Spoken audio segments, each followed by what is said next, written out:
All right, good evening, everyone, and welcome to This Can Happen, a credible case for feeling good about the future. Lesson number 2, who needs a redemption? So last week in lesson number 1, we began to explore the Jewish take on the end of days, the Messianic era. From the Jewish perspective, it's not a time of doom and gloom. It's not a time for divine retribution and punishment for sinners. Rather, there's going to be a miraculous time where the world is absolutely transformed. There'll be no more poverty, there'll be no more famine, no more illness, no more violence, no more war. And we explored in quite detail how all of these incredible prophecies are actually coming true right now. The very things that our prophets spoke about that will be signs and indicators of what's going to take place in the Messianic era are actually coming true before our eyes. Now, we're not there yet, right? We're not there yet. There's a lot more progress that needs to be made before we can say the Messianic era is here. But as we discussed last week, there's enough transformation taking place in the world that should leave us positive. We should be optimistic to the future, and we should sense and we should feel that we are at the cusp. It's just around the corner, the Messianic era. So lesson 1, the focus was about the physical benefits and the physical transformations that we're going to experience in the Messianic era. Today, we're going to explore the spiritual side, the spiritual transformations that are going to take place in the world with the era of Mashiach. So what is the Jewish version of the future from a spiritual perspective? And why is it important that we know right now and today what the spiritual transformation of the Messianic era is going to look like?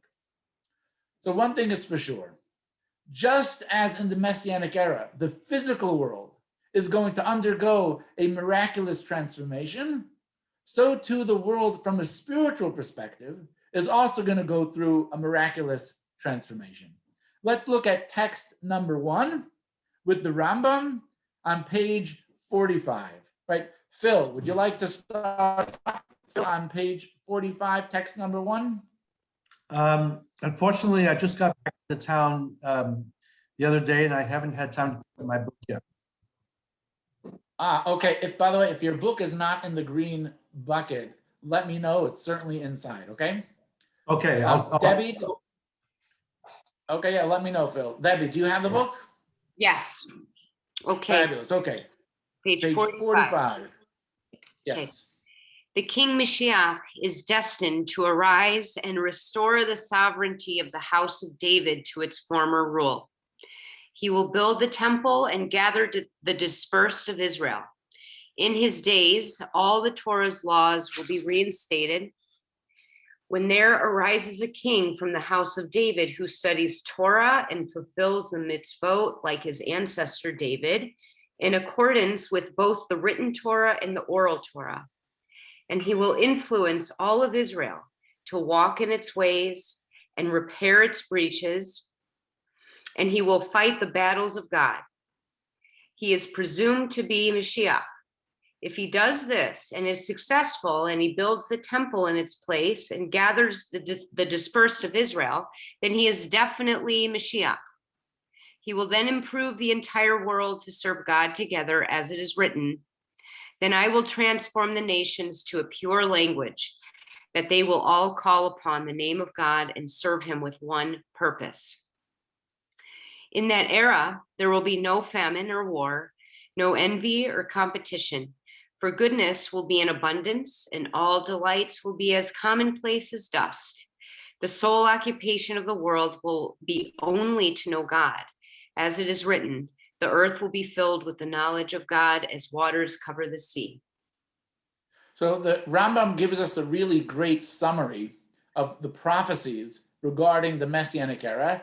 If you look at the end of the lesson in the additional readings, you'll actually find the sources for where Rambam gets this information from. So if you want to look after the class, you could look in the additional readings and you'll have the quotations from the actual prophets where this comes from. What does Rambam say that the Messianic era is going to look like? First, before we continue, I apologize for omitting it at the beginning of the class. This entire course, This Can Happen, is dedicated by Arlene in loving memory of her children, Jody Sue Dombeck of blessed memory and Michael Scott Dombeck of blessed memory. May the learning that we do tonight bring comfort and cause an elevation to their souls. And may we be reunited with them once again with the coming of Mashiach, made happily, speedily in our day. So what does the Rambam write regarding the Messianic era? So two things that he highlights is, in the Messianic era, we're going to rebuild the temple. So that means all of the mitzvahs that are associated with the temple, all of the spiritual service that is connected with the temple will once again be restored. So the ability for us to observe all 613 mitzvahs will be restored in the Messianic era. In addition to that, all of the Jews from around the world are going to be gathered into the land of Israel with Mashiach as a king, and we're going to have the type of sovereignty that we have not had since the biblical era. Now, if you want to kind of define the era, you could say there's going to be an unbelievable Jewish renaissance, physically, but even more so spiritually. As the Rambam concludes, the earth will be filled with the knowledge of God as water covers the sea. There's going to be a spiritual revolution. In the Messianic era, there's going to be spiritual enlightenment, which leads to this question. Why does the Messianic goal of a better world require the universal recognition of God and the full implementation of Torah and mitzvahs? Last week's class, we talked in great detail about what the world is going to look like in the Messianic era from a physical perspective. The end to hunger, the end to jealousy, the end to violence, the end to death, the end of poverty, all of those things. A transformation, miracles. We did not mention once the concept of universal recognition of God. We did not mention the concept of the full implementation of Torah and mitzvahs. Last week, we had a really good vision for the Messianic era, one that we would all hope for, one that we would all pray for, and God willing, one that we're going to experience. Did you feel there was something missing last week when we didn't speak about the universal knowledge of God or the full implementation of Torah and mitzvahs? So why does the Messianic goal of a better world require this element as well? Why isn't it enough to work for world peace and for the elimination of violence, poverty, and disease? That would seem like a fabulous goal in and of itself. That would seem like a pretty great Messianic era that we certainly would hope would happen any moment. Why do we need the temple to be part of the Messianic era? And ultimately, what does the knowledge of God mean? How does this factor into the state and the status of the world? To address these questions, we need to appreciate what the spiritual transformation of the Messianic era is going to be. And to answer that, we need to understand why Judaism is so obsessed with Mashiach. Because yes, you may not have realized it, but Judaism is absolutely obsessed with the Messianic era. It's part of our prayers. It's part of every meal. It's part of the Jewish calendar. It's part of a Jewish wedding. It's part of death and mourning. Everywhere you turn, right, Mashiach is a pervasive feature of Judaism. Let's start with davening. Now, the central prayer of davening is the Amidah. The Amidah has 19 blessings where we make requests of God for things we need in life. Can you guess how many of those 19 blessings make reference to and are explicit prayers for Mashiach? Anyone know? 7, right? 7 out of the 19 blessings speak about and are prayers for Mashiach. So let's go to text number 2, where we have all 7 blessings. We're not going to go through all 7 now, which is going to would take a little while. So we're going to go for the 10th and the 14th. Nathan, would you like to read just the 10th blessing and the 14th blessing? Should be labeled there in your book.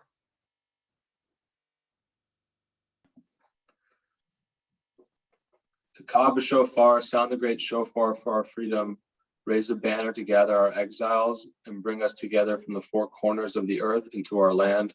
Blessed are you, Lord, who gathers the dispersed of his people, Israel. Excellent. And read number 14 as well, 14 blessings, the 14th blessing. Return in mercy to Jerusalem, your city, and dwell therein as you have promised. Speedily establish therein the throne of David, your servant, and rebuild it soon in our days as an everlasting edifice. Blessed are you, Lord, who rebuilds Jerusalem. So those are just 2 of these 7 blessings, which are recited 3 times every single day. The theme of some of the other ones, the resurrection of the dead, God as redeeming us from exile. Of course, we said gathering in our exiles, restoring leadership, right? Restoring the monarchy, restoring the Davidic dynasty, rebuilding the temple in Jerusalem, reviving ancient Jewish sovereignty, reinstating the temple. These are 7 of the 19 blessings that are literally recited 3 times every single day. Now, what about the holidays? The holiest day of the year, perhaps the most observed holiday in the Jewish world, is Yom Kippur. How do we conclude Yom Kippur? What are the last words that we recite before people are running to the buffet? Anyone know? Lishana haba b'Yerushalayim. Next year in Jerusalem, right? We at the end of the fast, we sound the shofar, 1 big blast, and we all say Lishana haba b'Yerushalayim. Next year in Jerusalem. What are the last words that we recite at the Seder?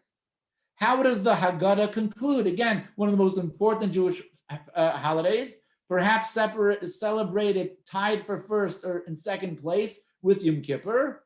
The very last words are L'shana haba b'Yerushalayim. Again, Yom Kippur and Pesach both conclude with the fervent prayer, next year we should be in Jerusalem with the coming of Mashiach.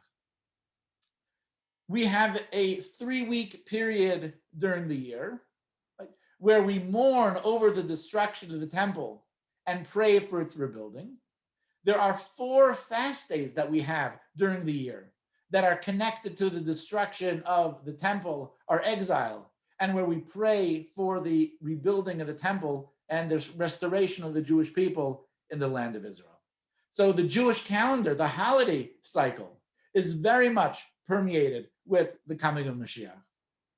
We have the benching, right? When you do the grace after meals, every single version of the grace after meals, whether it's the longest one or whether it's the shortest one, make mention and reference of the land of Israel. The introductory blessing to the benching that we make, the psalm that we quote, makes explicit references to the coming of Mashiach and a desire to return back to the land of Israel. Then, of course, we have the various Jewish life cycles, even at a bris.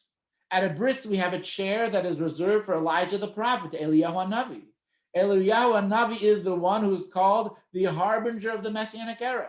He is the one who's going to announce that the Messianic era is upon us, features prominently at every bris. What about the wedding? Underneath the chuppah, there are Sheva brachas, there are 7 blessings that we recite. And we recite these 7 blessings at the 7 meals which follow the wedding that are connected to the wedding. The 7th blessing is a fervent prayer for the Messianic era. Underneath the chuppah, we break a glass. Why do we break a glass?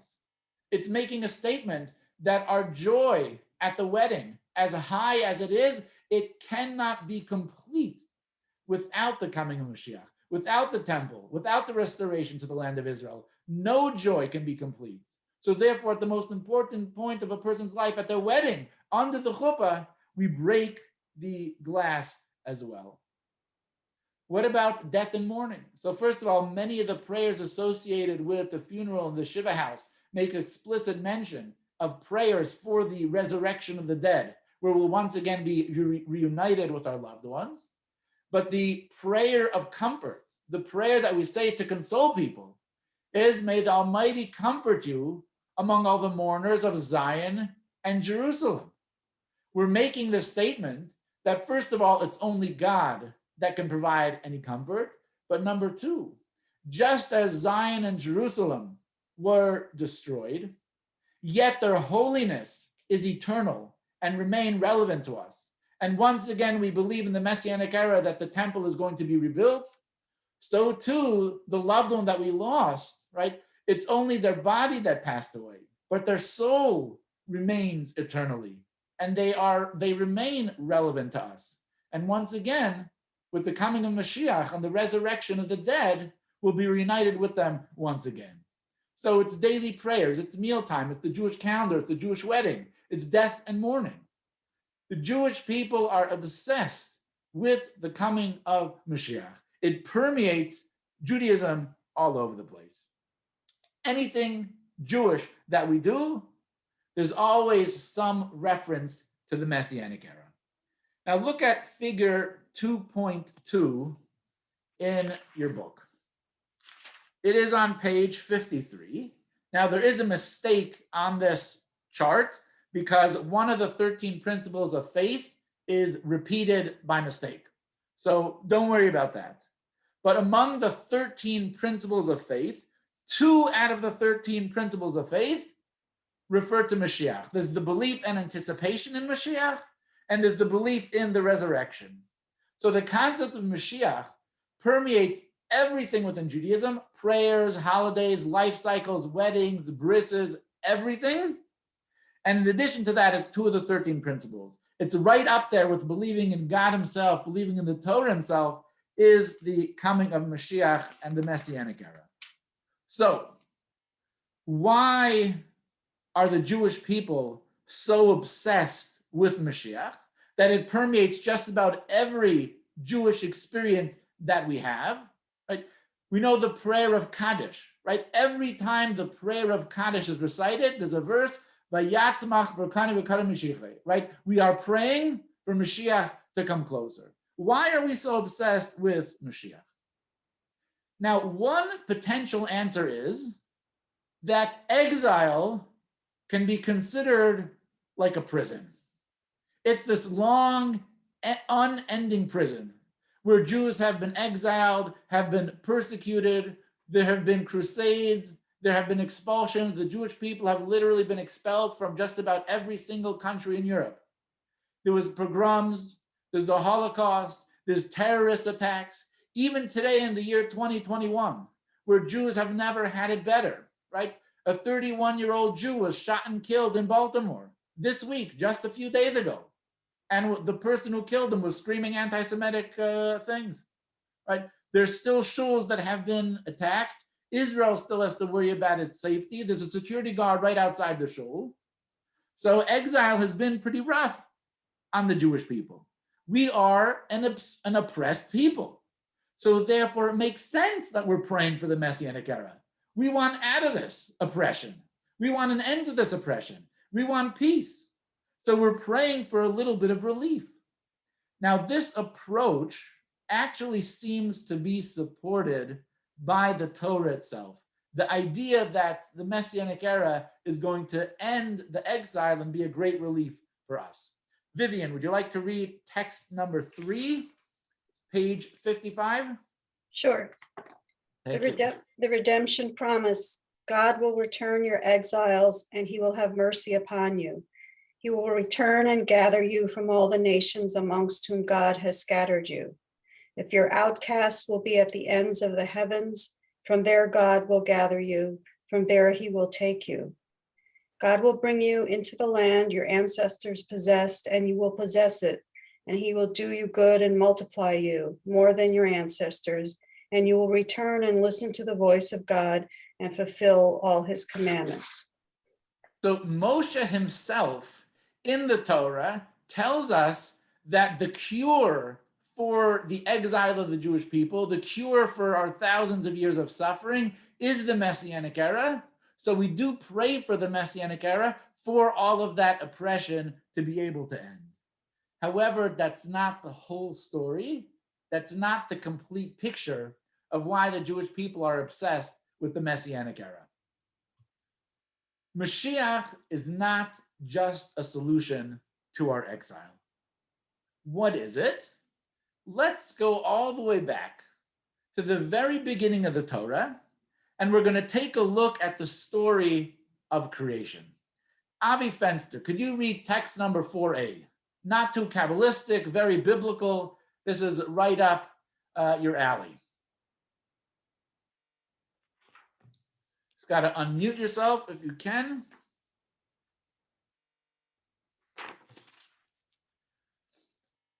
Close. You got the camera off.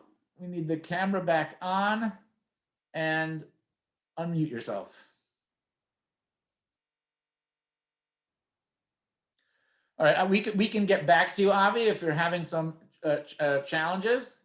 Irv, oh no, Avi, are you able to unmute yourself, Avi? Okay, now I can, okay? Fabulous, all right. Okay, good. Now what do you want me to read?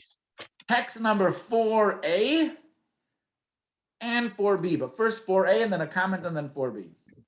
The hovering spirit? Yep. Okay. In the beginning, God created the heavens and the earth. And the earth was chaotic and desolate, and darkness was on the face of the watery depths. And the Spirit of God hovered upon the waters. All right, so this is a straight up biblical text, right? This is from the Torah portion of Bereshis. Basically is the first and the second verse in the Torah. What does it tell us about the state of the world when the world was created?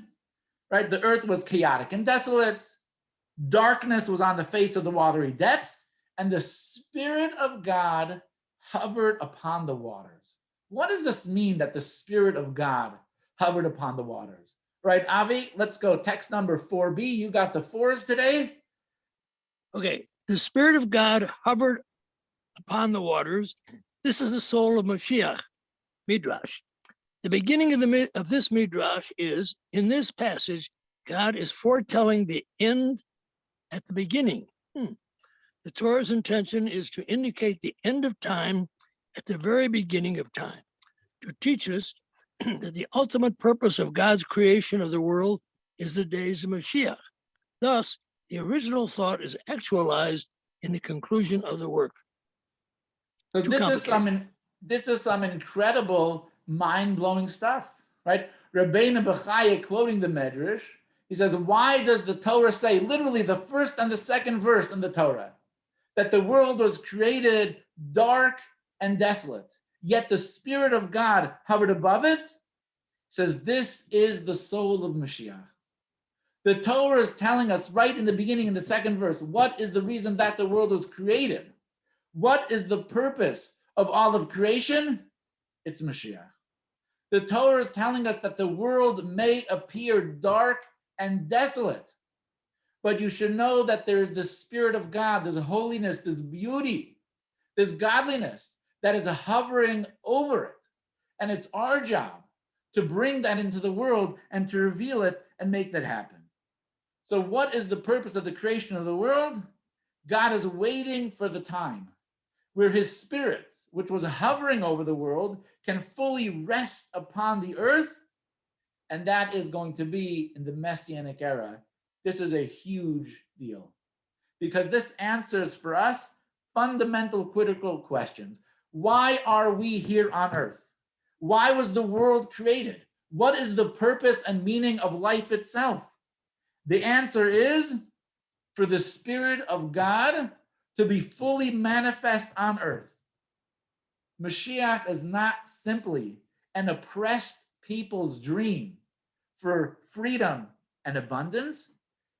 Mashiach is the ultimate purpose of God's creation, right? The ultimate purpose of God's creation of the world is the days of Mashiach. Like the Torah tells us this right in the beginning. It's not just a dream where we are free from the hate of our enemies and have physical and material blessings, material abundance, good health, and long life. It's so much more than that. Mashiach represents the very purpose of creation, and we find it in the very first and second verse in the Torah. The mission statement of creation is to bring Mashiach. All right, let's recap what we have studied so far. Mashiach is absolutely a central pillar of Jewish faith. It permeates almost every single element of Jewish observance. It's central to Jewish prayer, Jewish practice, traditions, holidays, and so on. The concept of Mashiach predates our exile. So first of all, the second verse of the Torah, right, tells us that the purpose of creation is for Mashiach. Moshe, he prophesies about the Messianic era before there ever was an exile, before there was even a first Beis HaMikdash to be destroyed or a second Beis HaMikdash to be destroyed. He prophesies about the Messianic era because it's the purpose of creation. Not only does it predate the exile, but it precedes creation. Yeah, is there a question? Is it Avi? Okay, good. No, just having trouble. Oh, you're having a little audio trouble. Okay, that might help a little bit. We'll see. Okay. So this is the recap so far. But here's the question. If the ultimate purpose of God's creation of the world is the days of Mashiach, that's the plan, then why didn't God create the world like that to begin with?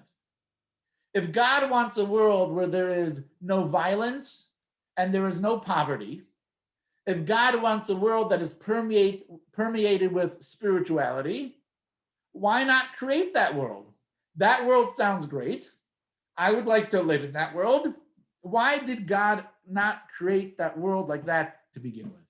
We could have avoided all of the drama, all of the pain and the suffering, all of the tragedy for the past 2,000 years if God would have created a world that was the Messianic era. If that's the goal, God certainly should be able to have done it from day one. So why not? In order to answer this question, we need to get deep into Tanya. Now, Tanya is the foundational book of Chabad Hasidic philosophy. It was authored by the Alter Rebbe, Rabbi Shneur Zalman of Liadi, the founder and the first leader of the Chabad movement. Text number 5. Irv, would you like to read text number 5? I'll do that. Thank you.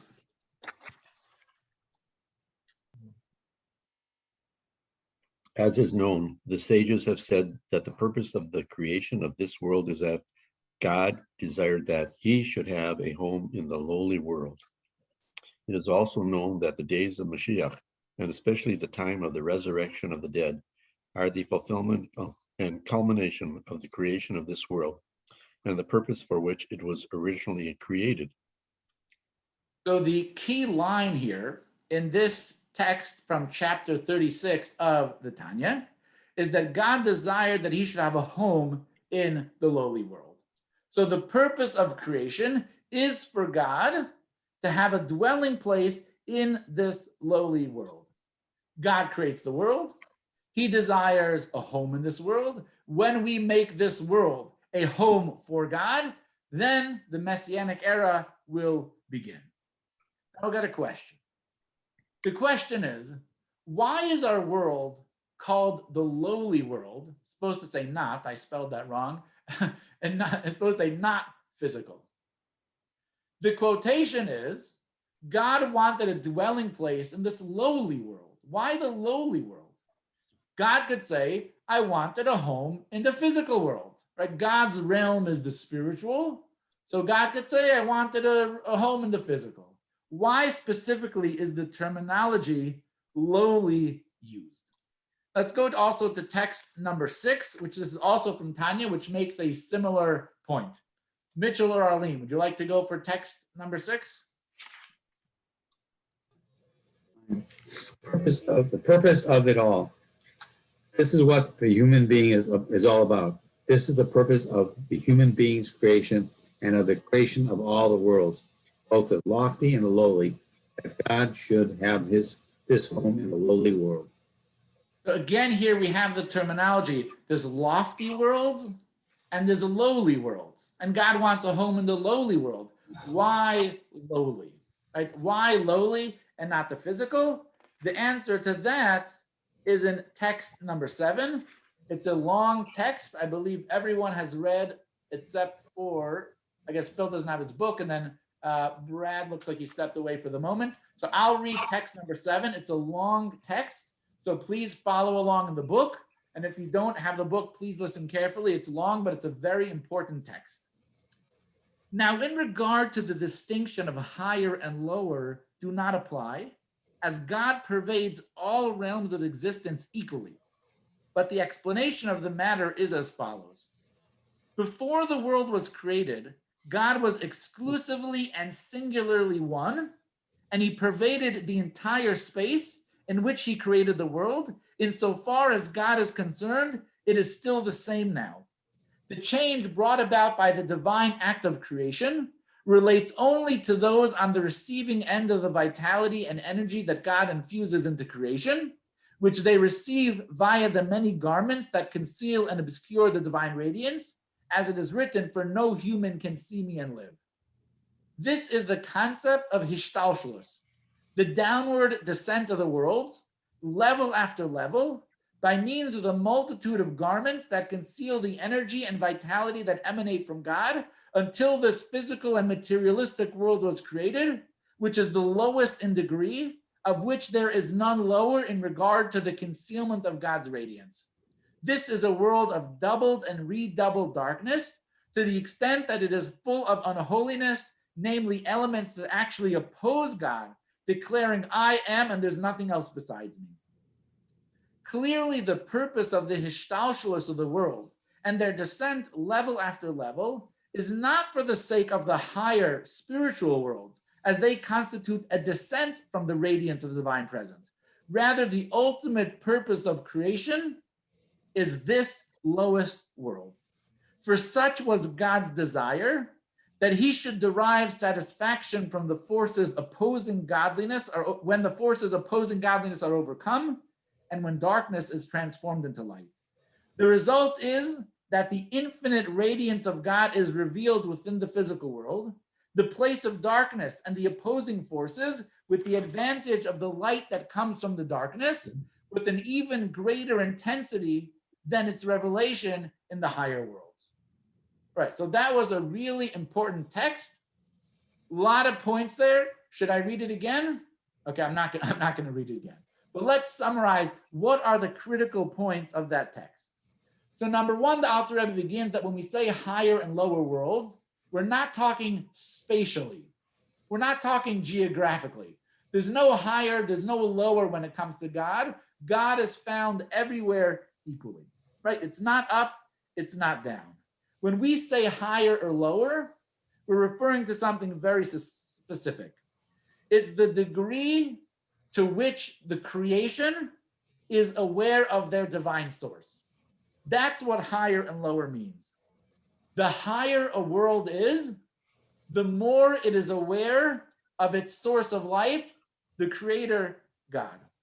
The lower a world is, the less aware its creations are of their source in God. Our world itself is considered to be the lowest point. It's the lowest point. In our world, we are very naturally self-aware, but we are not naturally aware of God, right? We are naturally selfish. The primary motivation of the human being is self-preservation and self-enhancement. God's presence is so concealed in this world that it's possible to even deny him, right? That is how low our world is. It is the world that is the least aware, at least in a concrete, tangible, and obvious sense, of God, our source, and our creator. Let's go to figure 2.5 in the book, although we have it in the PowerPoint as well. The Hebrew word for the world is olam, right? Olam is the world. The Hebrew word, the word olam, the root of it is Helen. which means concealment. The very act of God creating the world is an act of God concealing and hiding himself.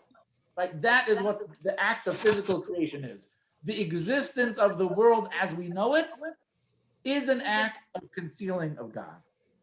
Now, why does God have to conceal himself? It is absolutely necessary in order to exist as independent beings. So God's concealment allows us to possess a sense of self and perceive ourselves as an existence. Because if we fully sensed God as the divine source that surrounds us, we would melt away into nothing. Right? Imagine the power of the soul. You get too close, the power of the sun. You get too close to the sun, you are going to burn up. We would not be able to be independent, self-aware beings in the presence of God. The presence of God would be so overwhelming, we would lose all of our independent existence. All right, I see we have some chats over here. All right, so there was a comment that there's an echo. Anytime that there's an echo is probably because someone's microphone might have been on, causing an echo. So if everyone is able to be muted, unless you are asking a question, making a comment, or reading a text, it'll help a little bit with the sound, and it looks like we're in good shape here. So God's concealment allows us to possess a sense of self and perceive ourselves as an independent existence. Let's go to text number 8. Okay, I will go to Debbie. Text number 8, please. On page 67. Okay. If the eye were allowed to see. Okay. The fact that every creation and event appears to us as tangible and real is only because we do not apprehend and see with our physical eyes the godly energy and divine breath within each creation. But if the eye were allowed to see and apprehend the vitality and spirituality being infused into every creation by the divine utterance, the physicality, materiality, and substance of that creation would be utterly invisible to us. As such, there literally is nothing besides him. So God desired a home in this world, which is the lowest of worlds, which is the world of absolute divine concealment. Why? Right? Why did God want to create the world? Now, we really can't know the full reason, right? Why God desired this, we can't know. But what we can know is what the Torah tells us about this desire. And what the Torah tells us is that God wanted the ultimate paradox, something that he couldn't make himself, something that he couldn't create himself. What is it that God wanted? God wanted to have a real and true relationship with us. The only way that it's possible to have a real and true relationship is for there to be the possibility of rejection. If there is no possibility of rejection, the relationship doesn't mean anything. What is so special about the relationship that you have with your spouse? It's not because they were assigned to you, but because you chose them and they chose you. They could have chose anyone else, but they rejected everyone else. Why? Because they wanted to be in that relationship with you. God wanted to be in a relationship with us. To be in a real relationship with us, it had to be a fair game. God had to conceal his presence. He had to allow us to possess a sense of self. He had to allow us to perceive as independent existence. Because if we saw God, if we recognized we're merely an extension of him, there would be no choice, and then there would be no meaningful relationship. So God desired a world of divine darkness, right? A world of divine concealment. When we break through that darkness and we reach the light on our own, when self-centeredness pushes beyond its limits and reaches a state of God-centeredness, when our natural selflessness becomes selflessness, when we move from self-centered to God-centered, that is the purpose of the creation of the world. Second, not moving. All right. An imperfect world that perfects itself, it's even greater than perfection. So before God created the world, all that there was perfection. What did God want? An imperfect world that perfects itself, which that itself is even greater than perfection and is something that God desired. In simple words, in one line, God wanted a divine home in the lowest world. So we ask the question, why didn't God just create the world from the get-go as the Messianic era? Day one, no poverty, no hunger, no war, a temple. We're all in Israel. Sounds fabulous, right? Because that's not what God wanted. God wanted a world of darkness where his presence is hidden, where we can reject him, but out of our own efforts, we find him. We partner with him. We transform the world, and the world evolves to become a place of spiritual enlightenment. So what did God want? A world of spiritual light that was summoned by you and me. So let's recap what we've studied so far. So Mashiach is an essential belief in Judaism, fundamentals, Judaism 101. Mashiach is not just a cure to Jewish suffering, to 2,000 years of exile. Mashiach represents the very purpose of creation. It's the reason we exist. God created our world that doesn't naturally recognize him, where his presence is hidden, because God wants us to find him. God is hiding. Our job is to seek him out.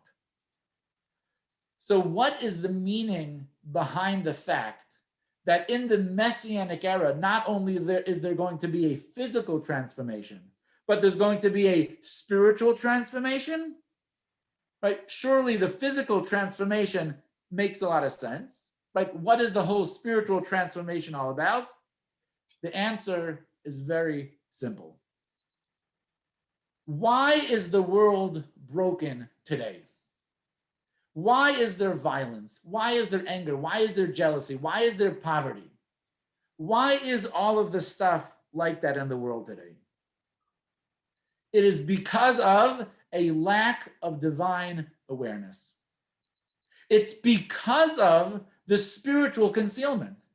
The spiritual concealment allows for there to be poverty, suffering, and violence. If we change the world into something godly, if we reveal in the world the purpose of creation, the meaning of life, right? Our creator, God, the natural consequence is going to be the physical improvements to the world. A world in which God's beautiful truth is revealed will automatically transform itself into a place of physical beauty. When the spiritual and the physical become aligned, that is when we are going to reap the ultimate blessings as well. So we talk about the Messianic era is going to be a result of, so we talk about the Messianic era having a physical transformation, and we talked about all the signs that are there in the world of the Messianic era quickly approaching, all the physical transformations that are going to happen. But don't forget, it's not the physical transformations that are going to usher in the Messianic era. It's the spiritual transformation that will usher into the Messianic era. Because it's the spiritual transformation that will result in the healing of the divide between body and soul, physical and spiritual. It's through our spiritual transformation that we bring about the Messianic era, where the knowledge of God, right, will permeate the world like the water covers the seabed. It's the spiritual transformation that we do today that will bring about the spiritual transformation of the Messianic era, which will result in the physical transformation and all the blessings that we discussed in our class last time. The spiritual evolution drives the physical evolution. And each and every one of us is called upon to be a part of this mission to transform the dark and turn it into the light. So the question, of course, is, how do we do it? How do we do it? The answer is the topic of next week's class. Lesson 2. Key points. Who needs a redemption? 1. Mashiach is more than a Jewish belief. It is one of the 13 foundations of Judaism and pervades every area of Jewish observance, Jewish history, and the Jewish consciousness. Judaism sees Mashiach and the future redemption as the purpose for which God created the world and the goal of everything we do. 2. Like everything in existence, Mashiach has both a body and a soul. The body of Mashiach, its outer physical reality, is the perfect world described by the prophets, a world of universal peace and prosperity. But this is only the external expression of an internal spiritual dynamic that empowers our progress toward this perfected world. 3. The soul of Mashiach is the process by which, through our observance of the mitzvot, the world is brought into harmony with its Creator and comes to fully express the goodness and perfection of God. Hasidic teaching describes this process as the goal to make a home for God in the lowly world. 4. Our physical world is the lowliest in the chain of the worlds that constitute God's creation. This is not because God is any less present in it. The divine reality equally pervades all realms of existence. But because it is here that godliness is most concealed, allowing for a world that can act contrary to the will of its Creator and even deny God's existence. All the flaws and imperfections that plague our world are the product of this concealment. 5. Our task in life is to serve as God's partners in creation and developing the Messianic world. As a perfect being, God experiences challenge and achievement through us when we transform our lives and environment into a home that expresses the divine goodness and perfection, resulting in the advantage of the light that comes from the darkness. Right. It seems that this class ran a little faster than I anticipated that it would. And there was a video that I skipped because I didn't think we'd have enough time. So it's just a short video, a 2-minute video, but it relates to the material, of course, of the class. And then we can get back together and talk and discuss and comment on the material. So hold on.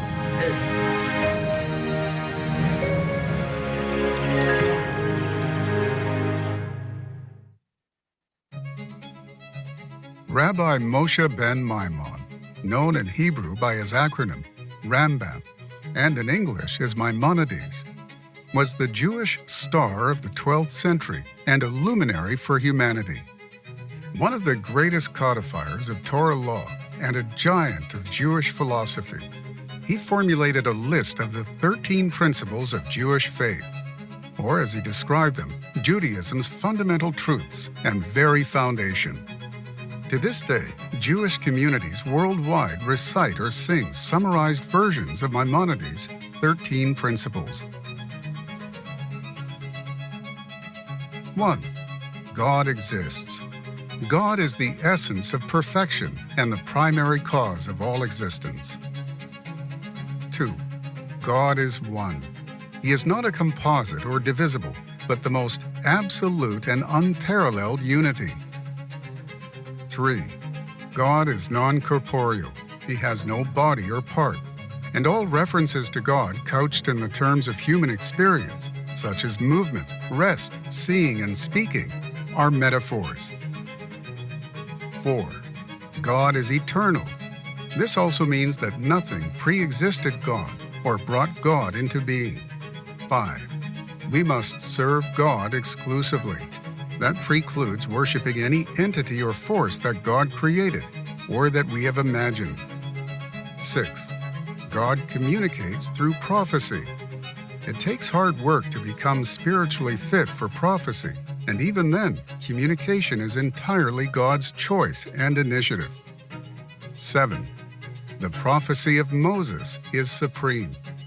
God chose him from all humanity for all of time to receive the highest degree of prophetic experience. 8. The Torah is of divine origin. The Torah scrolls every word, along with the explanations that Moses delivered to us orally, is all from God's mouth. 9. The Torah is not susceptible to change. It was delivered by God in deliberate form and never can or will be amended in any way. 10. God knows everything. This includes God's active attention to each individual at every moment. 11. God rewards and penalizes. God communicated his expectations and gave us the ability to choose. He assures that our choices bear consequences. 12. There will be a Messiah and a Messianic era. A time will come in which the Torah will be fulfilled in entirety, and we will fully benefit from the blessings that will ensure as a result. The Messianic era will be conducted by a mortal Messiah, a descendant of King David, who will become an unparalleled global leader. We must constantly anticipate his arrival. 13. There will be a resurrection of the dead.